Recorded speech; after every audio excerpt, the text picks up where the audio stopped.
मंथरा ने कहा महारानी अब ये सब बातें तो आप बाद में करना।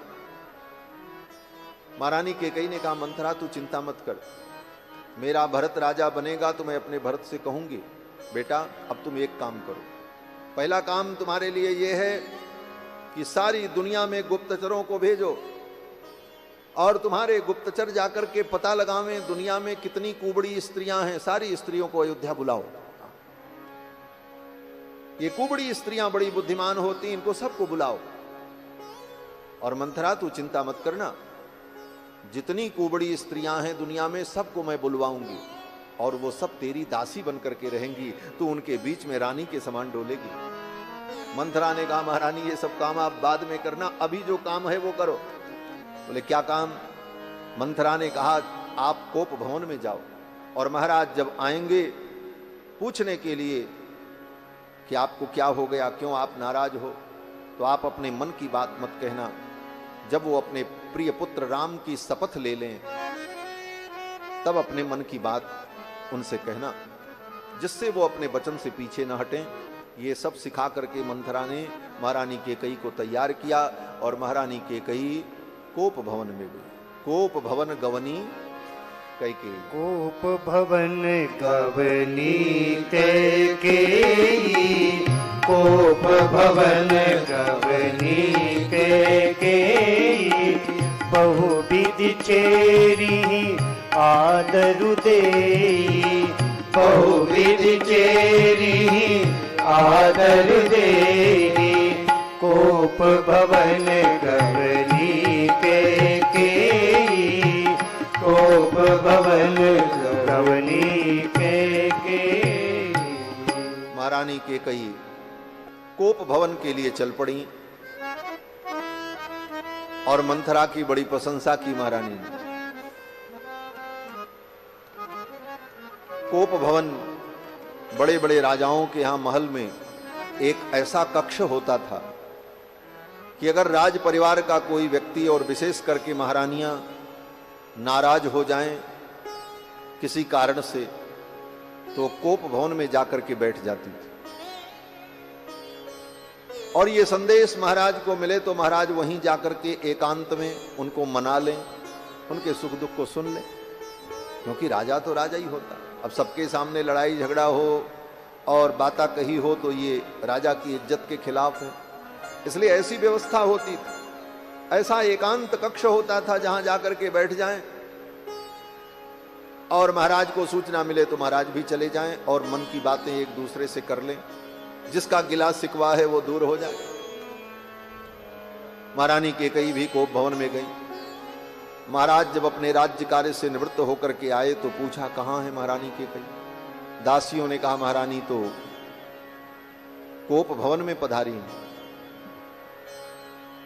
महाराज को लगा क्या हो गया, महारानी को कोप क्यों हुआ, किस बात से नाराज हो गए। तो महाराज दशरथ अनुमान लगाने लगे, हाँ कोप का तो कारण हो सकता है, यही कारण हो सकता है कि मैंने राम के राज्याभिषेक का निर्णय लिया और ये निर्णय अभी तक मैंने महारानी कैकेयी को नहीं बताया। लगता है किसी दूसरे से उनको ये समाचार मिला, इसीलिए मेरे ऊपर नाराज हो गई कि महाराज ने हमसे नहीं बताया। लेकिन कोई बात नहीं, राम के राज्याभिषेक को सुन करके महारानी कैकेयी प्रसन्न होंगी, मैं उनको मना लूंगा। इस आत्मविश्वास के साथ महाराज दशरथ कोप भवन में पहुंचे।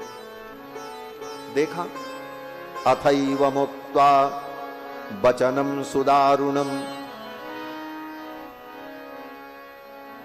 जाकर के महाराज दशरथ ने जब देखा तो असंस्कृतामास्तरणेन मेदिनीम तदाधितिष्ये पतितेव किन्नरी, जैसे स्वर्ग की कोई अप्सरा,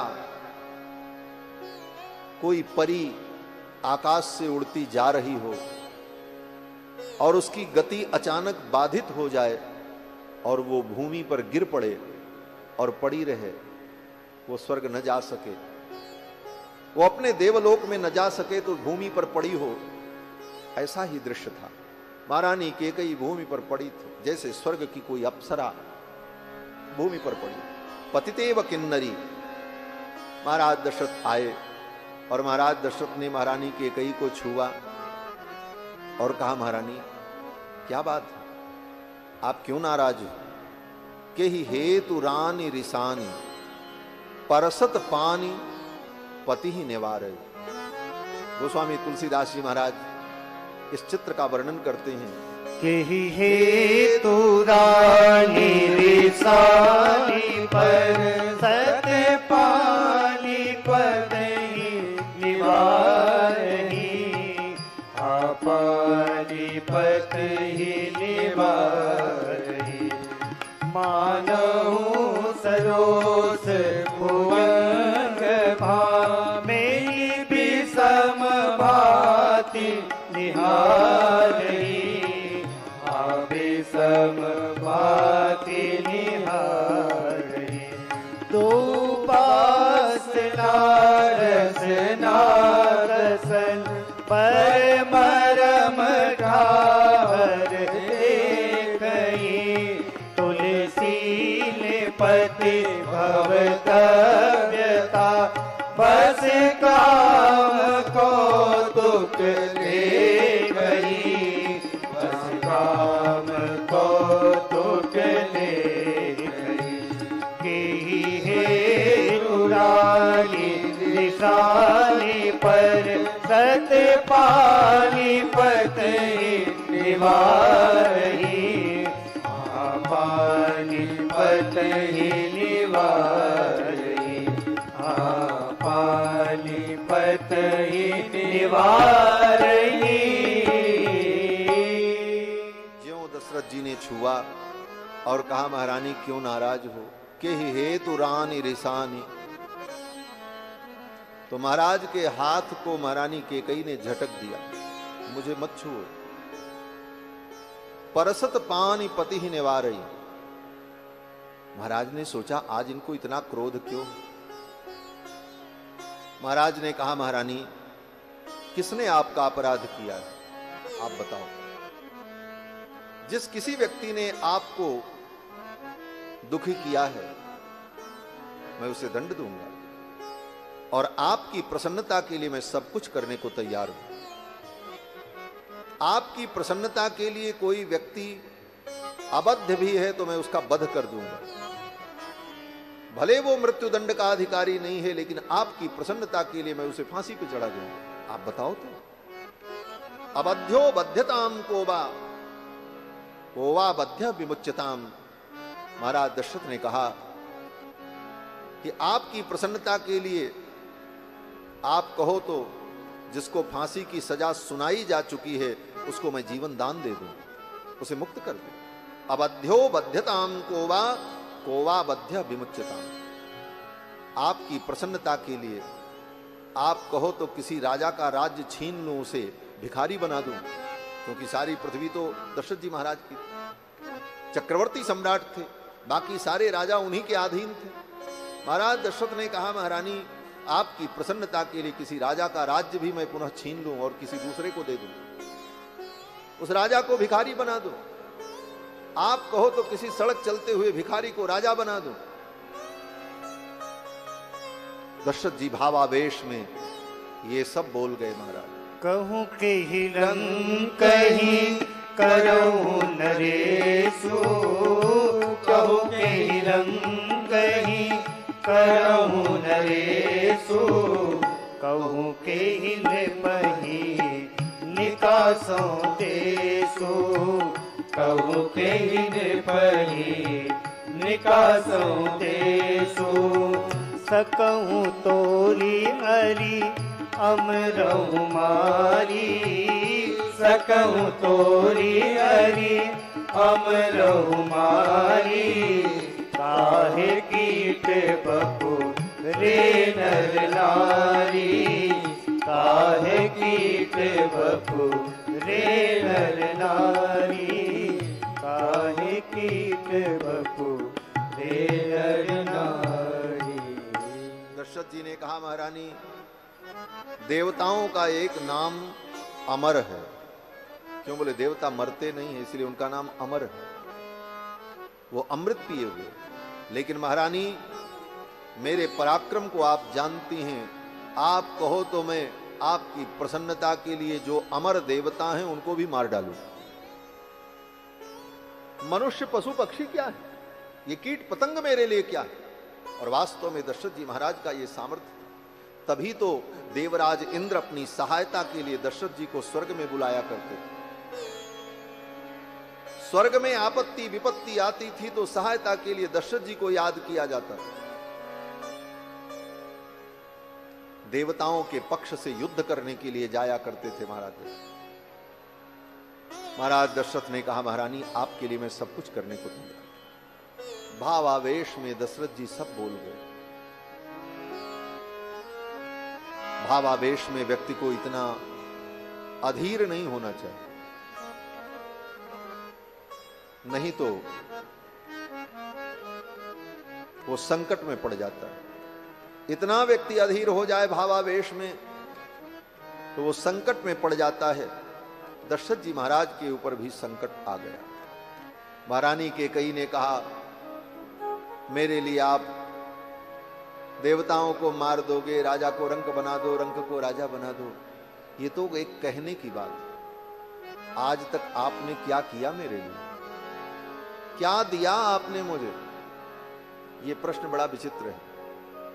पति कितना भी पत्नी के लिए सब कुछ करे, लेकिन पत्नी का ये ताना कभी खत्म नहीं होता। क्या किया आपने मेरे लिए? अपने बच्चों के लिए क्या, अपने परिवार के लिए क्या, मेरे लिए क्या किया? महारानी कैकेयी ने भी यही कहा, क्या किया आपने मेरे लिए?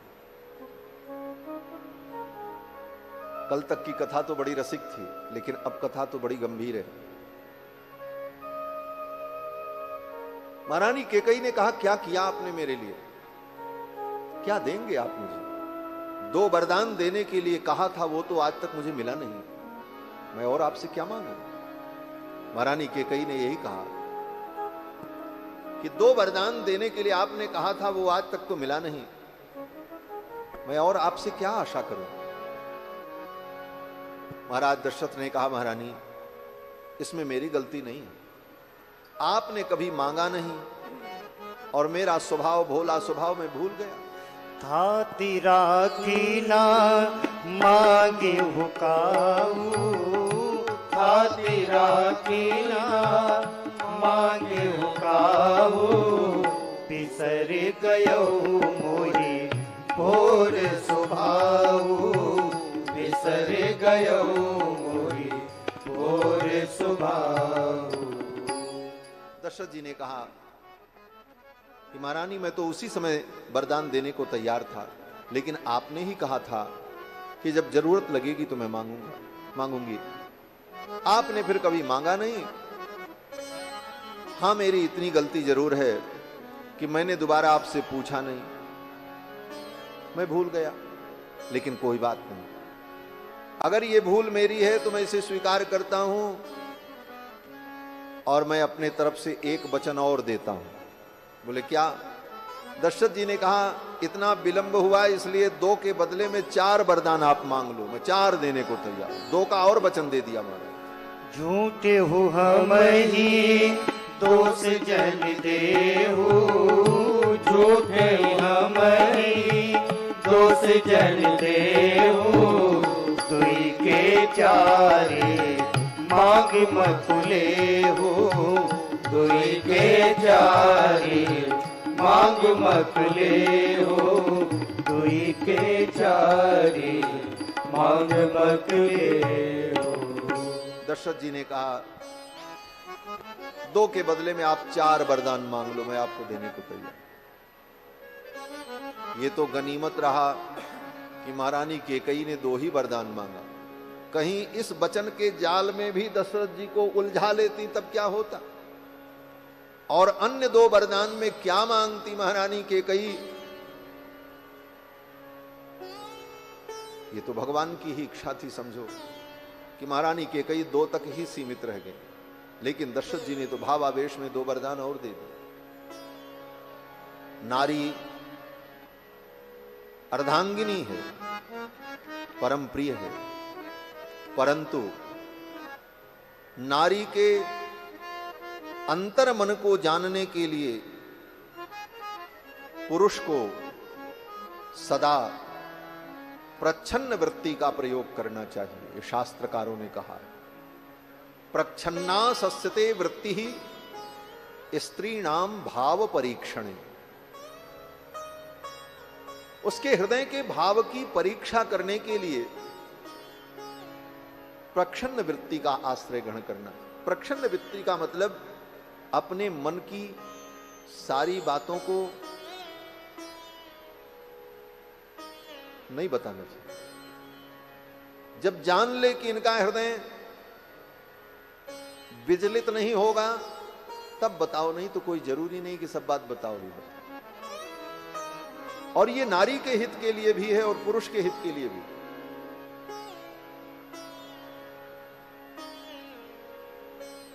और नारी की जिद कभी कभी पुरुषों के लिए बड़ी भयानक बन जाती है। महारानी केकई के अंदर ये जो गुण आया इनकी मां से आया, इसीलिए विवाह करते समय कुल की भी परीक्षा की जाती है। महारानी केकई की जो मां थी, इनके जो पिताजी थे, महारानी केकई के पिताजी को एक महर्षि ने वरदान दिया था। क्या वरदान? बोले किसी भी जीव जंतु की भाषा को समझने का सामर्थ्य उनके अंदर था, महारानी केकई के पिता के अंदर। चींटी भी अगर आपस में बात करती हो तो महाराज केकई नरेश, जो महारानी केकई के पिता थे, वो समझ जाते थे ये चींटी उस चींटी से क्या कह रही है। प्राणी मात्र की भाषा को, संकेत को समझने का सामर्थ्य ऋषि के वरदान से उनको प्राप्त था। लेकिन ऋषि ने कहा था कि ये रहस्य किसी को बताना मत, जिस दिन तुम बताओगे उसी दिन तुम्हारा प्राणांत हो जाएगा। एक दिन महाराज बैठे थे और बगल में उनकी पत्नी बैठी थी, महारानी केकई की मां। और उसी समय कुछ चींटियां, कुछ कीड़े चल रहे थे। उन कीटों की वार्ता को सुन करके महाराज को हंसी आ गई। वो तो सब समझ जाते थे। जब उनको हंसी आ गई तो महारानी केकई की जो मां थी वो बगल में बैठी थी, वहां और कोई था नहीं। तो महारानी केकई को लगा, ओ महारानी केकई की जो मां थी उनको लगा, उन्होंने अपने पति से कहा महाराज आप हमारी बात पर क्यों हंस रहे हैं? बोले महारानी मैंने आपकी बात पर हंसी नहीं की, ऐसे ही मुझे हंसी आ गई। बोले नहीं आप बताओ, आपके मन में कुछ और है, आप क्यों हंसे? बोले महारानी मत पूछो मुझे क्यों हंसी आई, किस कारण से मैं हंसा हूं, अगर ये मैं बताऊंगा तो अनर्थ हो जाएगा। महारानी केकई की मां ने कहा नहीं आप बताओ। हट कर लिया। महाराज ने कहा कि अगर मैं बताऊंगा तो मेरी मृत्यु हो जाएगी। महारानी केकई की मां ने कहा आप मुझे बताओ नहीं तो मेरी मृत्यु हो जाएगी, मैं मर जाऊंगा। ऐसा हट किया। और महाराज ने देखा कि अब मैं क्या करूं।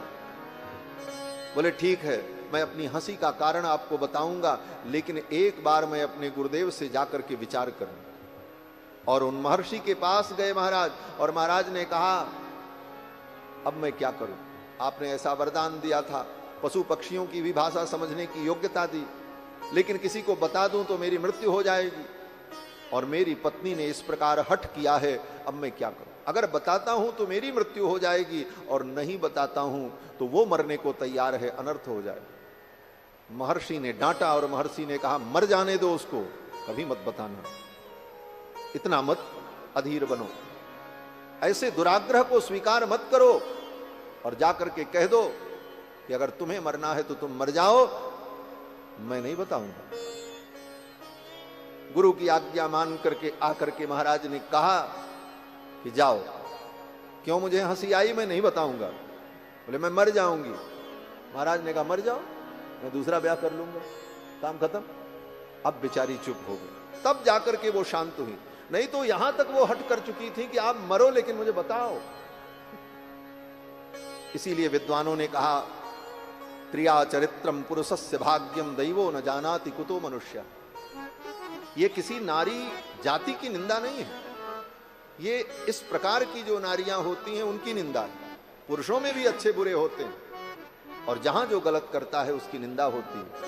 और जो अच्छा करता उसकी प्रशंसा भी होती। इसलिए कभी इन बातों को हृदय पर नहीं लेना चाहिए। शास्त्र और शास्त्र के रचयिता महापुरुषों ने जो कुछ कहा है हमारे जीवन को व्यवस्थित करने के लिए कहा। उनका किसी से कोई द्वेष नहीं है, न किसी की आलोचना का उद्देश्य है। उद्देश्य केवल समाज का मार्गदर्शन है। तो महारानी कैकेयी उन्हीं की तो बेटी, ऐसा ही हठ किया, लेकिन ये तो अपने मां से भी एक सीढ़ी आगे निकल गए। महारानी कैकेयी ने कहा, अगर आप मुझे वरदान देना चाहते हो तो मैं ऐसे नहीं मांगूंगी। पहले आप अपने प्रिय पुत्र राम की कसम खाओ, शपथ लो कि मैं जो मांगूंगी आप दोगे।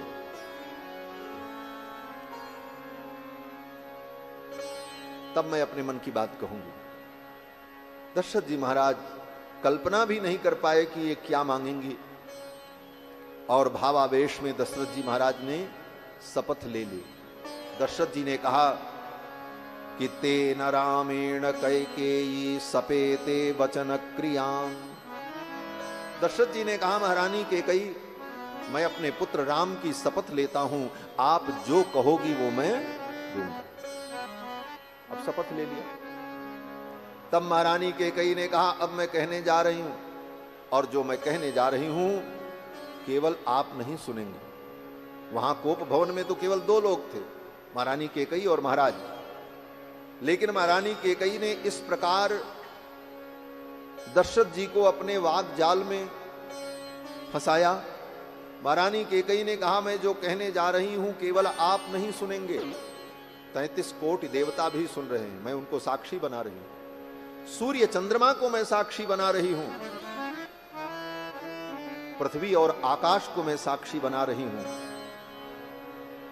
और इन सबको साक्षी बना करके मैं अपने मन की बात कहूंगी। और ऐसा कहते हुए महारानी कैकेयी ने अपने मनोभाव को व्यक्त किया और कहा, पहला वरदान तो मुझे ये चाहिए कि जिन सामग्रियों से कल आप अपने ज्येष्ठ पुत्र राम का युवराज पद पर अभिषेक करने जा रहे हैं, उन्हीं सामग्रियों से मेरे बेटे का अभिषेक हो, मेरा भरत राजा बने। और दूसरा वरदान मुझे ये चाहिए कि 9 पंच च वर्षाणि, 9 वर्ष और 5 वर्ष, कितने हुए? 14। महारानी कैकेयी कहती 9 पंच च वर्षाणि दंडकारण्यमाश्रितः चीराजिन धरो वीरो रामो भवतु तापसः। 14 वर्ष तक राम बलकल वस्त्र धारण करके दंडकारण्य में तपस्वी वेश में निवास करें, ये दूसरा वरदान मुझे चाहिए। सुनहु प्राण प्रिय भावत जी का, देहु एक बर भरत टीका। सुनहु प्राण प्रिय भावत जी का, देहु एक बर भरत टीका। मांगहु दूसर पर कर जोरी, पुर बहुनाथ मनोरथ मोरी। मांगहु दूसर पर कर जोरी, पुर बहुनाथ मनोरथ मोरी। तापस बेस विशेष उदासी, 14 बरस राम बनवासी।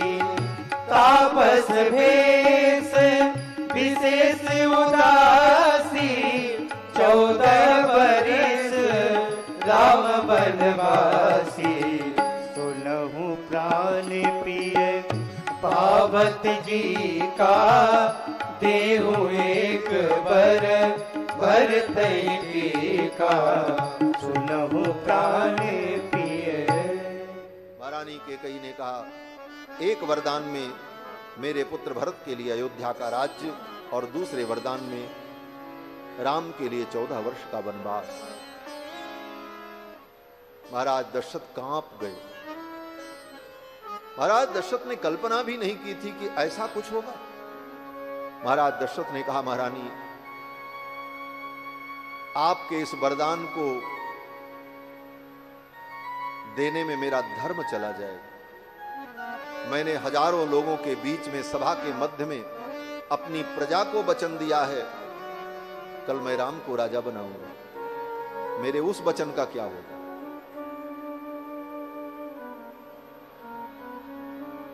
गुरुदेव को वचन दिया है, मंत्रियों को वचन दिया है, उस वचन का क्या होगा? और अगर उस वचन का पालन करता हूं तो तुम्हारे इस वचन का क्या होगा? महारानी मुझे धर्म संकट में मत डालो, अपने इस वचन को वापस ले लो और कुछ मांग लो इसके बदले में, लेकिन अपने इस वचन को वापस ले लो। इस वचन की पूर्ति करने में सब कुछ नष्ट हो जाएगा, मेरा जीवन नहीं रहेगा। इस वचन को वापस ले लो। लेकिन महारानी कैकेयी ने कहा, नहीं, कुछ भी हो जाए मुझे यही 2 वरदान चाहिए। महाराज दशरथ ने दोनों हाथ जोड़कर महारानी कैकेयी के चरणों में अपना मत्था रख दिया। महर्षि वाल्मीकि कहते हैं कि महाराज दशरथ ने कहा, अंजलिम कूर्मि कैकेयी पादौ चापिस प्रशामिते, मैं तुझे हाथ जोड़ता हूं, पादौ चापिस प्रशामिते, तेरे पैर पड़ता हूं, अपने इन वचनों को वापस ले लो। महारानी कैकेयी ने कहा, ऐसा कुछ नहीं होगा, मैं जो कह रही हूं यही वरदान मुझे चाहिए। दशरथ जी महाराज ने इस विषम परिस्थिति में भी अपने पुत्र राम के गुणों का चिंतन करते हुए महारानी कैकेयी को समझाने का प्रयास किया। महारानी, राम ने क्या अपराध किया?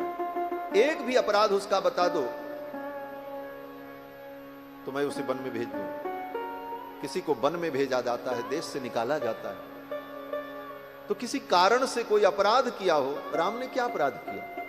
ठीक है, कोई बात नहीं, राज्य में भरत को दे दूंगा, लेकिन मेरे राम को तो रहने दो अयोध्या में। मेरा राम चला जाएगा तो मेरा प्राण चला जाएगा। और महारानी, आप तो जानती हो, विश्वामित्र जी अपने यज्ञ की रक्षा के लिए राम को लेने आए थे, मेरे प्राण गले में अटक गए। वो तो गुरुदेव की वाणी ने मुझे सहारा दिया, लेकिन आज अगर राम वन में चले गए तो मेरा जीवन नहीं रहेगा, तेरा सौभाग्य नष्ट हो जाएगा, तेरा सिंदूर उजड़ जाएगा। महारानी, इस वचन को आप वापस ले लो। राम ने कोई अपराध नहीं किया। सत्येन लोकान जयति, राम ने अपने सत्य के बल पर समस्त लोगों को जीता है। इन लोगों को जीतने की बात जो दशरथ जी कह रहे हैं, इसका तात्पर्य यह है कि राम की सत्य निष्ठा ऐसी है कि राम जी अपने सत्य के बल पर किसी भी लोक में जा सकते हैं और किसी लोक में किसी को प्रतिष्ठित कर सकते हैं। यह सत्य का बल है। सत्येन लोकान जय। और लोकान का एक अर्थ यहां पर यह भी है, लोक माने प्रजा। भगवान के इस प्रथम गुण का ही वर्णन करते हुए दशरथ जी ने कहा, महारानी, मैं भरत को राजा बना दूं, लेकिन प्रजा राम को राजा के रूप में चाहती है, और ये राज्य मेरा नहीं है। प्रजा जिसको चाहती है वही राजा होता है, और प्रजा राम को चाहती है, क्योंकि राम ने अपने सत्य के बल पर अपनी प्रजा के मन को जीत लिया है। सत्येन लोकान जयति, लोक माने प्रजा, इसीलिए लोकतंत्र कहा जाता है, प्रजातंत्र, लोकतंत्र। तो लोक का अर्थ प्रजा है। दशरथ जी ने कहा, सत्येन लोकान जयति द्विजान दानेन राघव, और मेरे राम ने ब्राह्मणों को भी जीत लिया है। ब्राह्मणों को कैसे जीत लिया? युद्ध करके, पराजित करके?